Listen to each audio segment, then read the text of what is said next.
In this market analysis, we have an interesting update from Willy Woo, who recently responded to a tweet that's currently going viral on Twitter.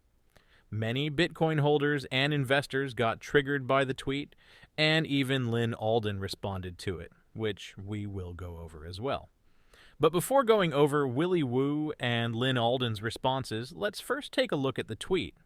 Satoshi hit a second mining gold rush in the techno-economic design of Bitcoin, which kicks in right as Bitcoin hits $1 million and the block reward tapers off. I'm starting to realize Satoshi knew what was going to happen with quantum and chose to go with the widely adopted standards on purpose.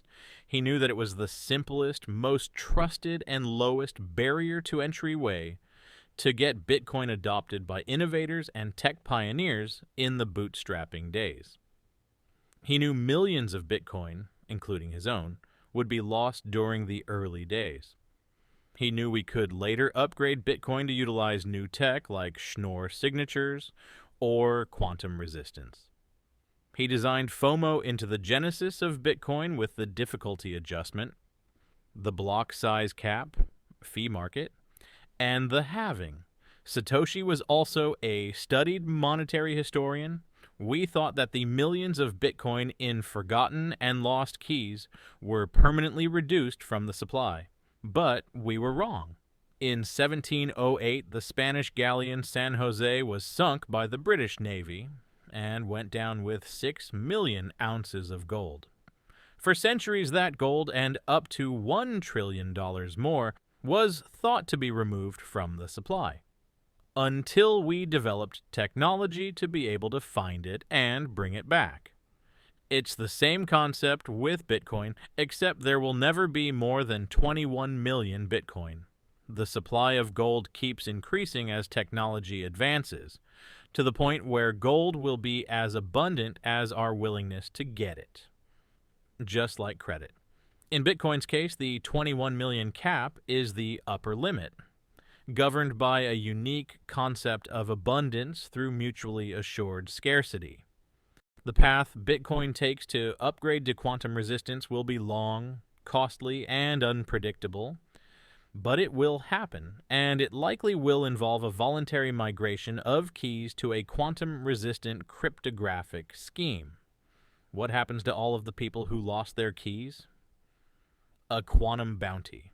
Digital sunken treasure.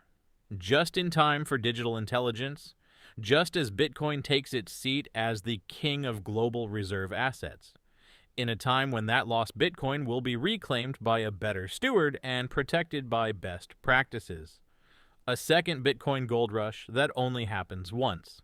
Satoshi was a time traveler. Now let's go over Willy Woo's response. I think he got the fundamental blueprint right, and when a design has elegance, lots of other unintentional impacts just work. Getting V0.1 out on a breakthrough, a blueprint for digital scarcity, is a Herculean task. Bitcoin had lots of issues and others came in to fix them. Turing completeness got removed, chain splits got fixed. I doubt he considered ASICs. He was more of one computer equals one vote. I think the halving was simple to implement, and he coded it as simply as he could, which had market FOMO dynamics. As for quantum, I don't think he looked that far ahead in the design. It's open source. His role was to make the breakthrough and bring the development community in to fix the future problems.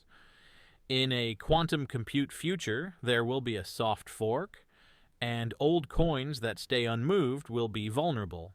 Though a soft fork is most likely, given the scale of lost coins that will be resurrected to be dumped, 3.7 million, it will be interesting to see if the community goes for a hard fork to bury the lost coins.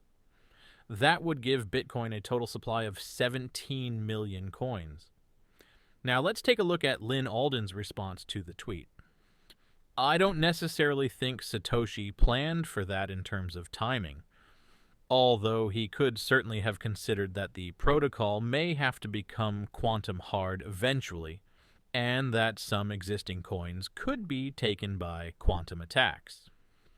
I do, however, think the sunken treasure analogy is the right one.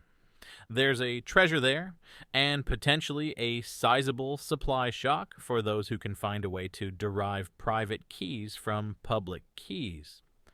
My understanding is that in addition to the certain forks that can provide voluntary upgrade paths to quantum hard addresses to protect one's coins, there are also certain forks that could lock up non-quantum hard addresses from being spent after a certain date, although of course that would be controversial. So there are ways to avoid the treasure hunt altogether and keep it sunk, but that could be seen as confiscatory unless it were done with a huge time lag or something. I do think it'll be a long, costly, and unpredictable path, as you say. If you found this explanation helpful and easy to follow, consider subscribing to our channel. We're here to provide clear updates, track the latest trends, and share expert insights to keep you informed about the crypto world. Thanks for watching.